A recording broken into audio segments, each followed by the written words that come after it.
So with all Sonic Frontiers coverage being over with, I can finally say what I think about the game after a month of review with all the details and everything. It looks good. Alright, that's it guys. Bye.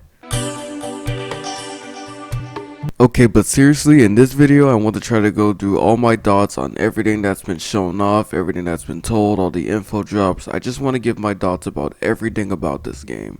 I am also going to be going over story elements, so yeah, watch at your own risk.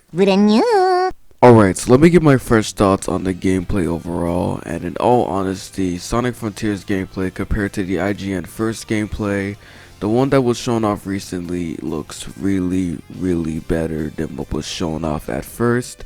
Now I would question about why they didn't show off this gameplay, but I think that there's some type of Illuminati conspiracy with this marketing campaign.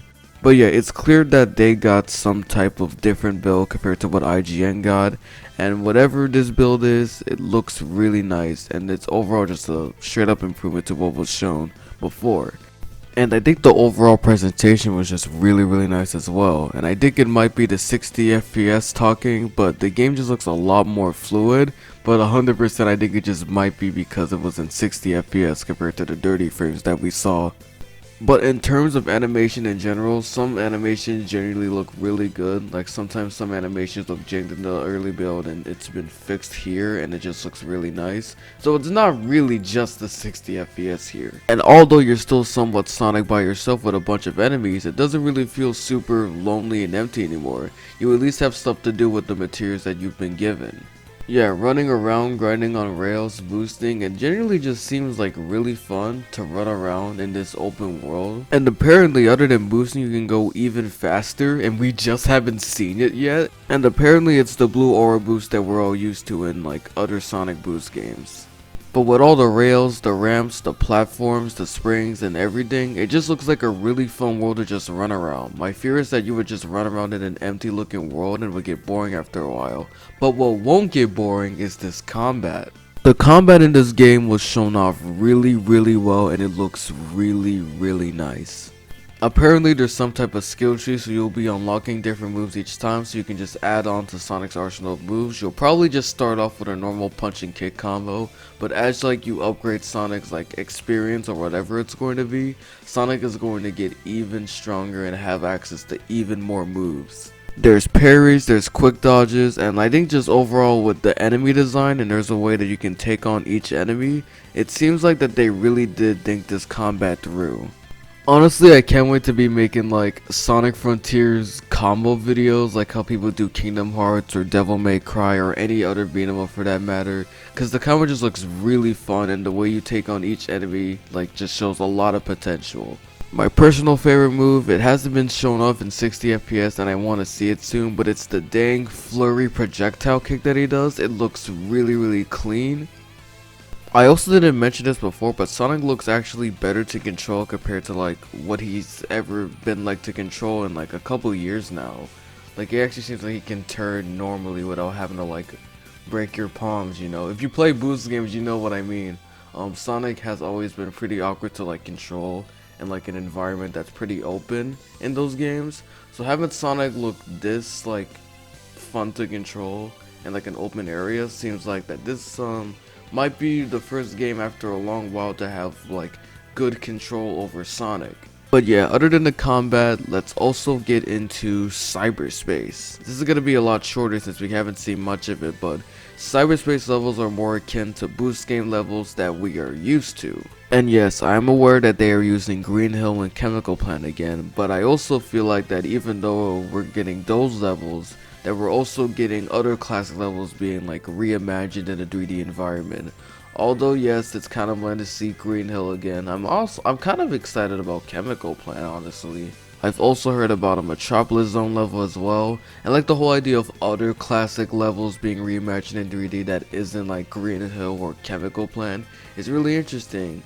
I honestly think like a 3D Casino Night Zone or like a 3D Casinopolis would be like really fun to see.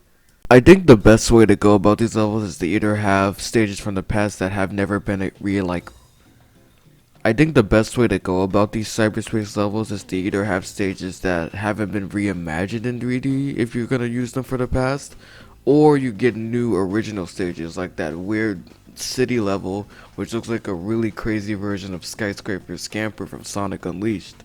And there's also 2D sections and 2D levels apparently. I'm personally really iffy on that, but it's whatever. I'm usually, if they're like Unleashed 2D sections where it's like they're still pretty fast, I'll be okay with it.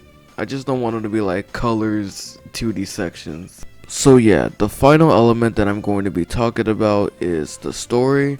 And if you don't want like any spoilers or any type of story details, you can skip to this time code, which is around the end of the video. And yeah, skip to this here, and I'll just be yapping about this. Alright, so yeah, let me get to talking. So basically the story is Sonic, Tails, and Amy get sucked into a wormhole after they were like chilling on a plane or something. And then Sonic enters Cyberspace Green Hill, which is apparently the tutorial level of the game. He then exits out and gets into Starfall Islands. He also meets this girl named Sage who wants Sonic to be off the island. And it's not clear if she's like the AI girl or like the ghost girl or whatever. They could be the exact same person. I have no clue. And I think that there's going to be a lot more familiar faces on this island other than Sonic, Tails, Amy, and Eggman. Because since he was in the teaser, I do believe that Knuckles is going to be on the island as well. And Big the Cat is going to be on the island, and he has a fishing mini game that he brought with him, which is kind of crazy to think about. Bane Studios also throwing out a rumor or like a point that this game could be connected to an IDW comic story with a similar issue, where Sonic, Tails, and Amy end up in some sort of weird pocket dimension. When the fact that Eggman is chilling on like this random island or whatever, it just has very similar story elements, and if it is connected to the comics, who knows. Other IDW original characters like Tangle, Whisper, and Surge could show up here as well, but maybe I'm reaching a bit. But I think what I can promise with anything is that this story is going to be one of the best Sonic stories that we've had in a while. We're already in good hands since this is being written by Ian Flynn, and I'm just glad that Sonic is getting a pretty interesting story after a pile of garbage these last 10 years. And this is just something that I want to throw in there. If it's possible to get him into the story, I want to see Shadow. And I also want him to be playable, because with the way Sonic Frontiers plays and like the combat, Shadow's combat would be absolutely insane. It'd probably be like really similar to 06, but like even crazier. I just wanted to put that there. I want Shadow in Frontiers. I want it to happen. But yeah, that's all I want to talk about in terms of Sonic Frontiers. Personally, I'm still cautiously optimistic about the game. I don't want to get my hopes up too high because things could go wrong. Who knows, this is Sonic the Hedgehog we're talking about here. But yeah, I think just overall this entire month has been a really weird roller coaster. I went from optimistic to super concerned to optimistic again. And I think highly optimistic is probably where I'm at right now. But yeah, you guys let me know what you thought about what was shown off like all throughout June. What do you think about Sonic Frontiers? Are you excited? Are you optimistic? Give me your thoughts in the comments below. And with that, I'll see you guys in another video. Bye.